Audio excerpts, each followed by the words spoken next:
انہوں نے فرمایا ایتھا الحیات والسباع نحن اصحاب رسول اللہ صلی اللہ علیہ وسلم، اے سانپوں اور درندوں، ہم رسول اللہ صلی اللہ علیہ وسلم کے صحابہ ہیں۔ اس لیے آج رات ہم یہاں بھٹکتے بھٹکتے آ گئے، رات گزارنا چاہتے ہیں، ہمیں رات گزارنے دو، ہمیں تکلیف نہ دو اور جنگل کو خالی کر کے نکل جاؤ۔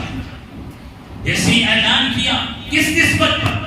اصحاب رسول اللہ صلی اللہ علیہ وسلم، رسول اللہ صلی اللہ علیہ وسلم کی طرف نسبت فرما کر اعلان کرنا۔ اس اعلان کے بعد نتیجہ یہ ہے کہ سانپ اپنے بچوں کو اپنی پیٹھ پر سوار کر کے، زہریلے درندے اپنے اپنے پیٹوں پر اپنے اپنے بچوں کو سوار کر کے قطار بنا کر لائن کی شکل میں جنگل کو خالی کر کے باہر نکلتے ہیں۔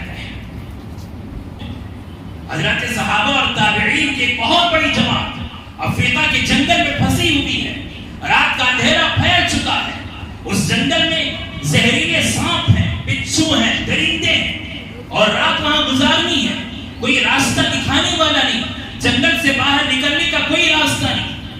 وہ عقبہ ابن نافع ایک اونچے ٹیلے پر کھڑے ہو گئے، انہوں نے جو اعلان کیا اس اعلان میں انہوں نے جو نسبت ظاہر فرمائی، انہوں نے فرمایا ایتھا الحیات والسباع نحن اصحاب رسول اللہ صلی اللہ علیہ وسلم، اے سانپوں اور درندوں، ہم رسول اللہ صلی اللہ علیہ وسلم کے صحابہ ہیں۔ اس لیے آج رات ہم یہاں بھٹکتے بھٹکتے آ گئے، رات گزارنا چاہتے ہیں، ہمیں رات گزارنے دو، ہمیں تکلیف نہ دو اور جنگل کو خالی کر کے نکل جاؤ۔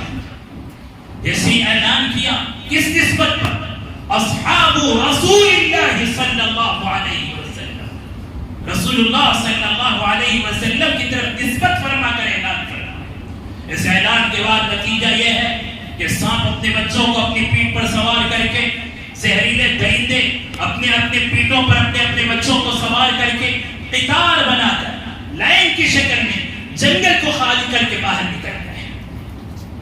یہ نسبت کا ایک تاثیر ہے، اللہ نے ایسی عظیم نسبت ہمیں عطا فرمائی، اس لیے میرے بھائیوں اس نسبت کی قدر فرمائیں، اور اس نسبت کی قدر کرنے کے جو طریقے ہیں ان میں پہلا طریقہ یہ ہے کہ ہم سرکار دو عالم صلی اللہ علیہ وسلم کی عظمت و محبت اپنے اندر پیدا کریں، اور عظمت و محبت کو پیدا کرنے کے لیے بار بار ذکر حبیب کریں۔ جتنا زیادہ تذکرہ ہوگا، سیرت کی کتابیں پڑھیں، سنیں، بیانات سنیں، جب اس نشر الدین فی ذکر النبی الحبیب کتاب کے لکھنے پر پورے شہر سے طاعون دور ہو سکتا ہے۔ حضرت لکھتے ہیں پورے قصبے میں نہیں تھا، پورے قصبے میں کوئی ایک بیمار بھی طاعون کا مریض نہیں ہوا، کوئی ایک آدمی بھی۔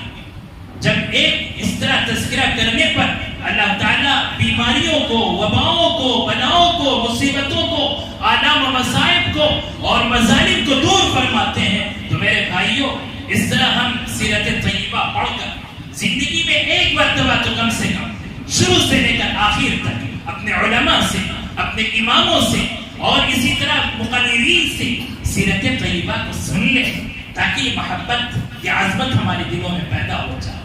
دوسری چیز سنتوں کا اتباع ہمارے اندر آ جائے۔ تیسری چیز درود شریف کی کثرت ہو۔ درود شریف ایک بہت عظمت والی چیز ہے۔ درود شریف سارے مسائل کا حل ہے۔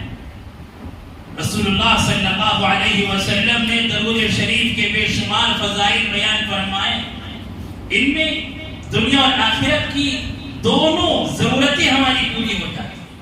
دنیا میں ہماری سب سے بڑی ضرورت یہ ہے کہ ہم سے غم دور ہو جائے، ٹینشن ختم ہو جائے، اور آخرت میں ہماری سب سے بڑی ضرورت یہ ہے کہ آخرت میں ہماری مغفرت ہو جائے۔ رسول اللہ صلی اللہ علیہ وسلم نے ارشاد فرمایا، درود شریف کثرت سے پڑھتے رہو، یکفیک ہمک ویغفر ذنبک، اس کی کثرت سے تمہارے ہموم اور غموم، تمہارے غم ختم ہو جائیں اور تمہاری مغفرت ہو جائے۔ دونوں باتیں، آخرت کی فکر بھی ختم، دنیا کی فکر بھی ختم۔ درود شریف دنیا اور آخرت کی فکروں سے نجات دینے والی عظیم دولت ہے۔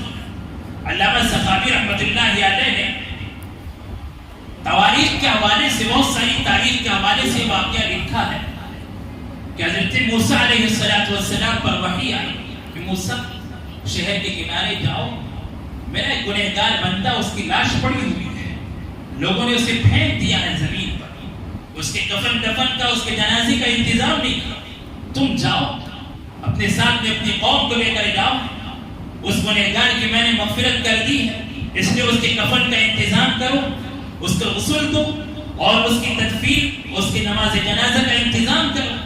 حضرت موسیٰ علیہ السلام تشریف لے گئے، جا کر دیکھا کہ بستی کا سب سے بڑا گنہگار آدمی، لوگوں نے اسے منحوس سمجھ کر اس کی نفرت کی وجہ سے اس کے مرنے کے بعد میں اس کی تدفین کے بجائے اسے یوں ہی زمین میں پھینک دیا تھا اور اس کی لاش پڑی ہوئی تھی۔ حضرت موسیٰ علیہ السلام نے اللہ کے حکم کے مطابق غسل دیا، کفن دیا، نماز جنازہ پڑھی، تدفین کی، اس کے بعد اللہ سے سوال فرمایا، اللہ آپ نے اس گنہگار کی مغفرت فرما دی کس وجہ سے؟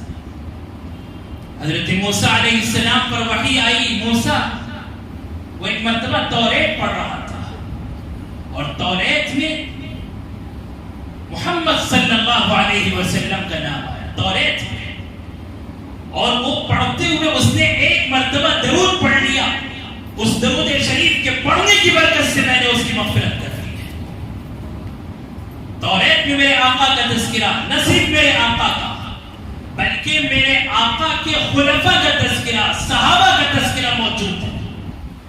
توریت میں، انجیل میں، زبور میں، صحف ابراہیم میں، صحف موسیٰ میں اسی نام کے ساتھ ہے، محمد صلی اللہ علیہ وسلم، احمد نام کے ساتھ ہے صلی اللہ علیہ وسلم۔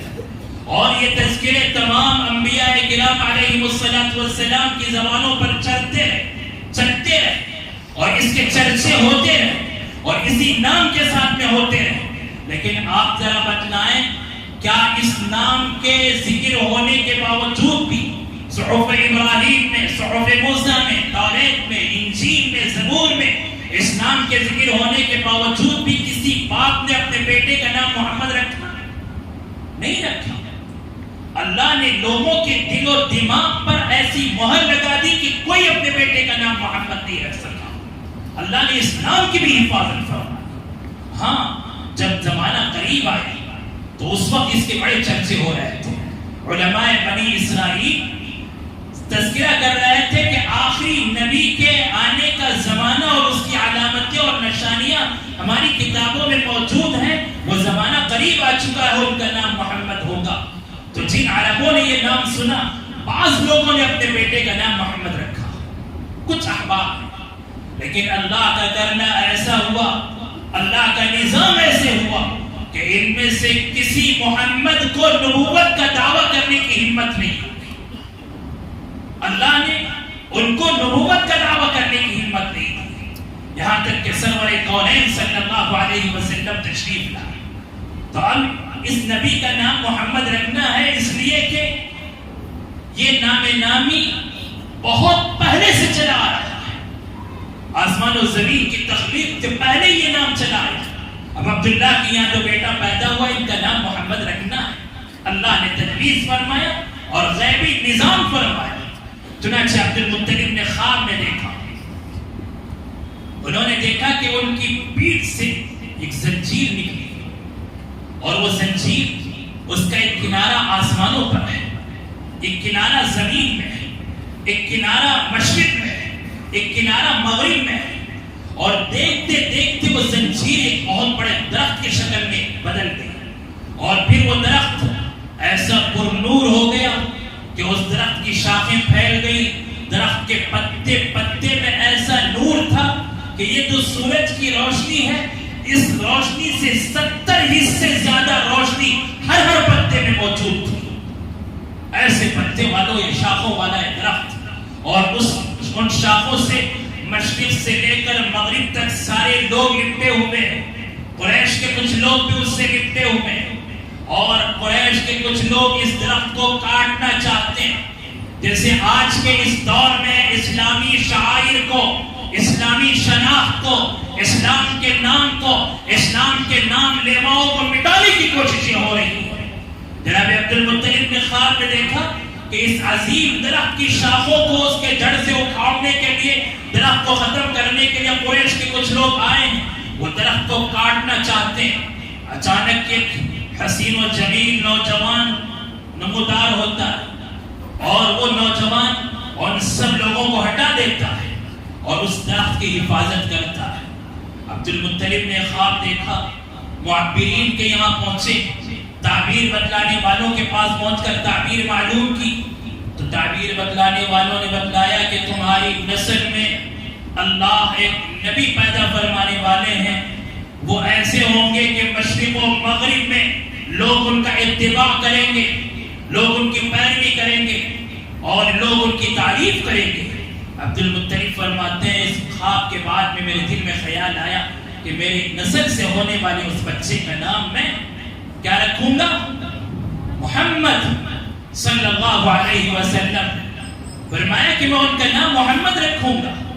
چنانچہ جب 7ویں دن عقیقہ ہوا اور جو حاضرین تھے انہوں نے نام پوچھا تو فرمایا میں نے اپنے پوتے کا نام محمد رکھا ہے۔ تو سارے قریش کے لوگ، خاندان کے لوگ، مکے کے لوگ حیران ہو گئے کہ تم نے یہ نام کہاں سے رکھا؟ بالکل نیا نام ہے، تمہارے آباء و اجداد ایسا نام نہیں رکھتے، تم نے ایسا نام کیوں رکھا؟ فرمایا کہ میں یہ چاہتا ہوں کہ میرے اس پوتے کی آسمان والا آسمان میں تعریف کرے، زمین کے مخلوق زمین میں تعریف کرے، آسمان سے زمین تک میرے اس پوتے کی تعریف ہو۔ اور اسی طرح آمینہ نے خواب میں دیکھا، فرشتے نے بتلایا یا کسی بتلانے والے نے بتلایا کہ آپ جس سے حمل ہیں، حاملہ ہیں، وہ اس امت کے سردار ہیں اور وہ جب پیدا ہوں تو یہ دعا پڑھنا اعوذ بالواحد من شر کل حاسد، اور ان کے پیدا ہونے کے بعد ان کا نام محمد رکھنا۔ خواب نے بتلایا یا احمد رکھنا، دونوں طرح کی روایتیں، چنانچہ دونوں نام محمد اور احمد رکھے گئے۔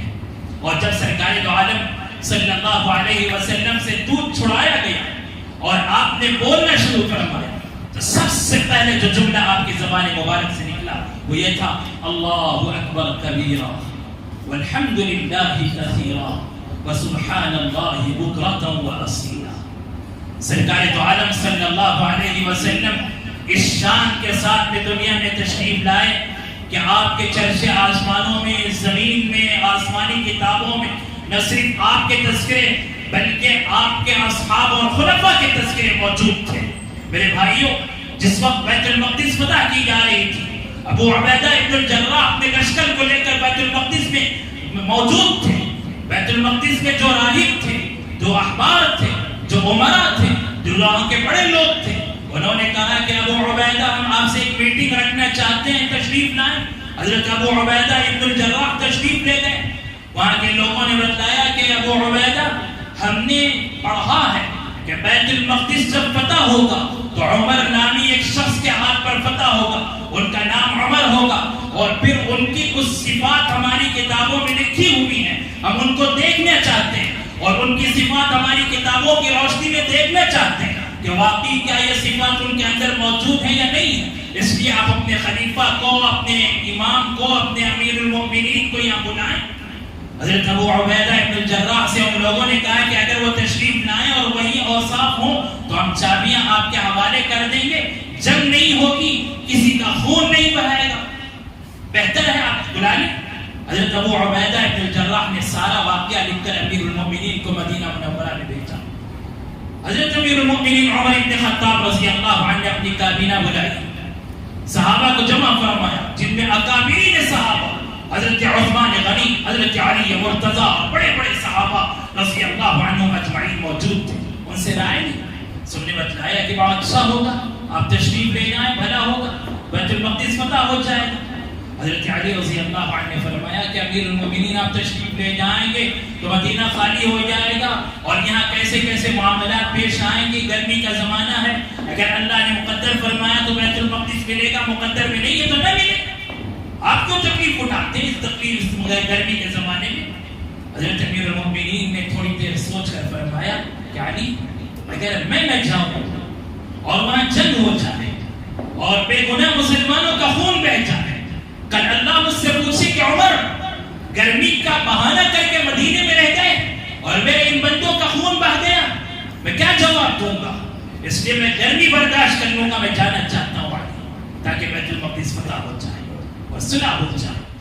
حضرت امیر المؤمنین نے غلام کو حکم دیا، نوکر تیار کیا، اونٹ تیار کیا، اور طے یہ ہوا غلام سے کہ ایک منزل میں سوار رہوں گا اور تم چل کر آنا، ایک منزل تم سوار ہونا، میں چل کر آؤں گا، دونوں ایک ساتھ سوار نہیں ہو سکتے، اس جانور پر ظلم ہوگا، اور دونوں پیدل بھی نہیں جائیں گے، اور تم پیدل چلو پورا راستہ 1 مہینے کی مسافت ہے، اور میں اکیلا سواری کروں۔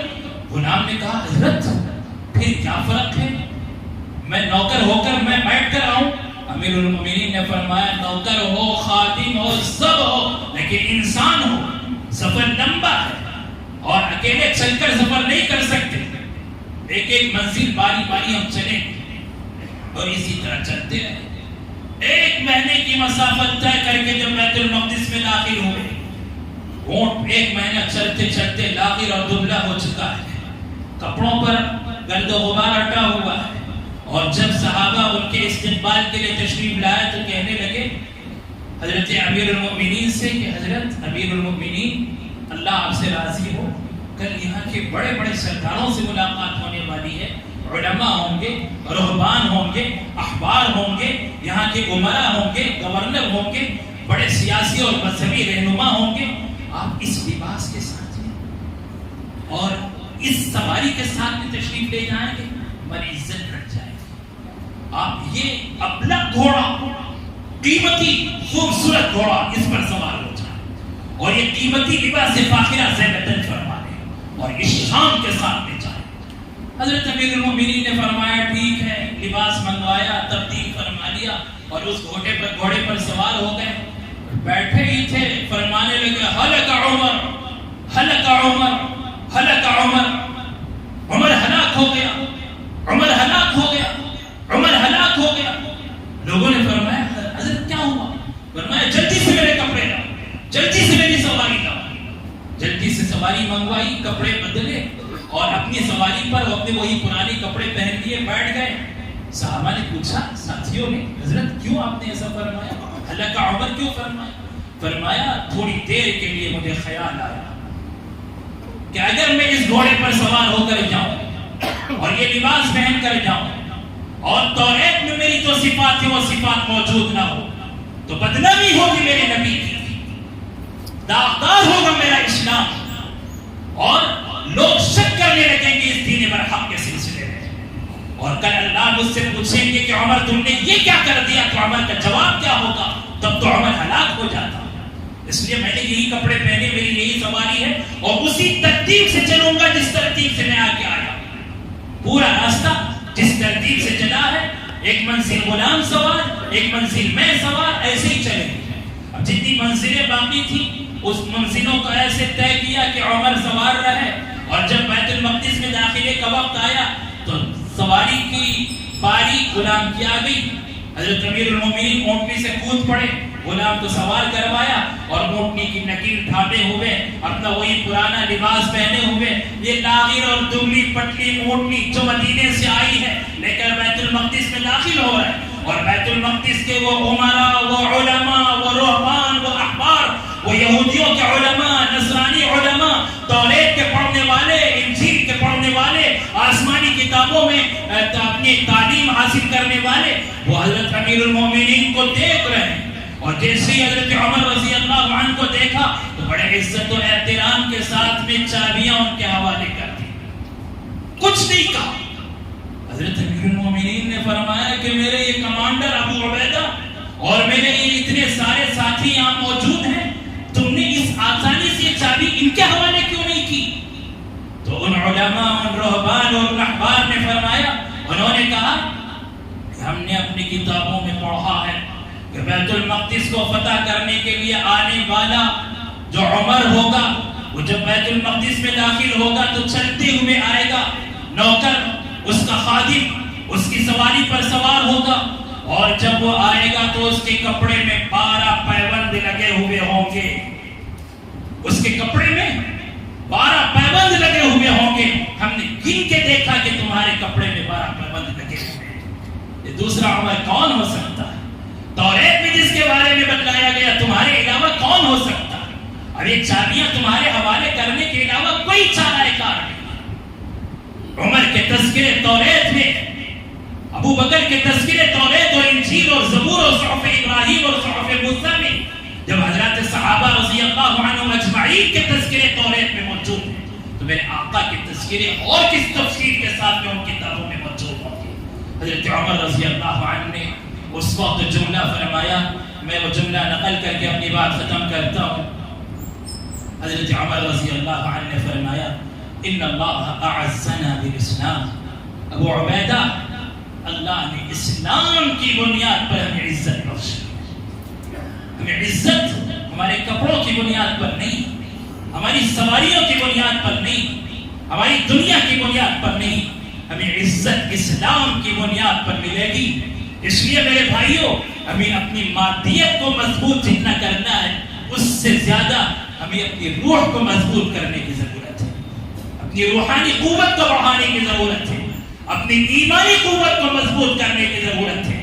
اگر ہماری ایمانی قوت مضبوط ہو جائے، اسلام سے ہمارا رشتہ مضبوط ہو جائے اور سرکار دو عالم صلی اللہ علیہ وسلم کی جو نسبت اللہ نے ہمیں عطا فرمائی ہے، اگر یہ نسبت ہماری مضبوط ہو جائے تو یقیناً اللہ حالات کو بدلیں گے، پریشانیاں دور ہوں گی۔ اس لیے آج کی اس مجلس میں ہم توبہ کریں، ہم سب استغفار کریں، اللہ کی طرف متوجہ ہوں اور نیت کریں، ارادے کریں، عزم مصمم کریں کہ ہمارا ہر کام سنت کے مطابق ہو۔ کھانے میں، پینے میں، سونے میں اللہ کو کتنی پسند ہے یہ سنتیں۔ جب ہم سوتے ہیں، اللہ نے سونے کے لیے تو سنت کا طریقہ ہمیں سکھایا ہے۔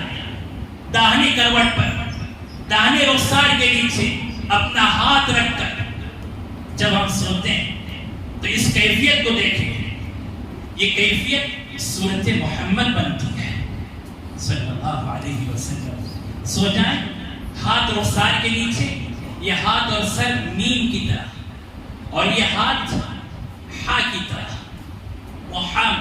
اور گھٹنے تھوڑا سا موڑ لیں، یہ گھٹنے میم کی طرح اور گھٹنوں سے نیچے پاؤں تک کا حصہ دال کی طرح۔ جب ہم سوتے ہیں تو سورت محمد میں سوتے ہیں، سنت کے مطابق سوئیں تو اللہ نے محمد کے نام کو کتنا پسند فرمایا کہ سوئیں تو ایسے سوئیں۔ سجدہ کرتے ہیں، دونوں ہاتھ زمین پر اور کونیاں پھیلی ہوئی، سر زمین پر رکھا ہوا، گھٹنے زمین سے ٹکے ہوئے ہیں اور محمد کی شکل بنتی ہے۔ سر میم کی شکل، کھلی ہوئی کونیاں ہا کی شکل اور باقی جسم میم اور دال کی شکل بن کر سجدے کی کیفیت میں محمد کی شکل بنتی ہے۔ قوت عشق سے ہر پست کو بالا کر دے، قوت عشق سے ہر پست کو بالا کر دے، دہر میں اس میں محمد سے اجالا کر دے۔ صلی اللہ تعالی وسلم وبارک علی حبیبہ سیدنا محمد وعلی آلہ وصحبہ اجمعین، وآخر دعوانا ان الحمد للہ رب العالمین۔